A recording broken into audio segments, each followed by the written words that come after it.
who was a full-time carer. It's 7:19, well, expletives, tax avoidance, cycling hustings and an awful lot of chin-wagging, but tomorrow morning London goes to the polls to elect its next mayor. Polling booths open, of course, from 7am. They'll close at 10 tomorrow evening, and the 7 candidates have all been on the campaign trail for well over a month now.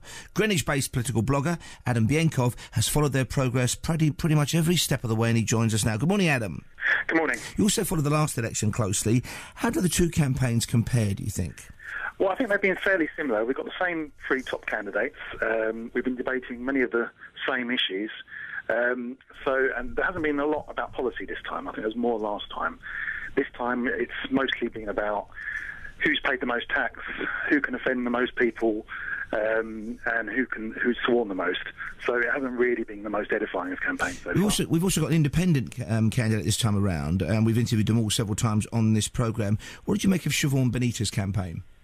Well, it's been interesting. She's certainly got a lot of coverage in the broadsheet press, but I'm not sure how justified that is, given that the highest she's been polling is about 3%. So I think it's good to have some independence, but I think you need a bit more behind you if you're going to run a successful campaign. I don't think she's never run for a council before. Her policies are quite generic, so I'm not sure that she's the one to break through this time. Now, one of the big problems, of course, always with elections, with polling, is getting the voters out there. Have the campaigners done enough to motivate Londoners to vote this time round? Well, I think it's interesting. I think because the campaign's been quite negative, I think it's going to have an effect on turnout. I don't think there's going to be many people motivated to come out and vote for either Ken or Boris.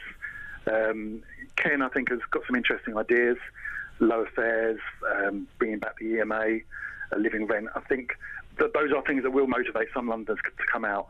Boris, he hasn't really come out with a lot of new policies this time round, so I think he might struggle to get some of his votes out. But on the other hand, Londoners do seem like they like Boris more as a character. They see him as more charismatic, so maybe that will motivate some people to come out as well. And finally, do you think the perception of problems for the coalition and the Conservative Party might damage Boris?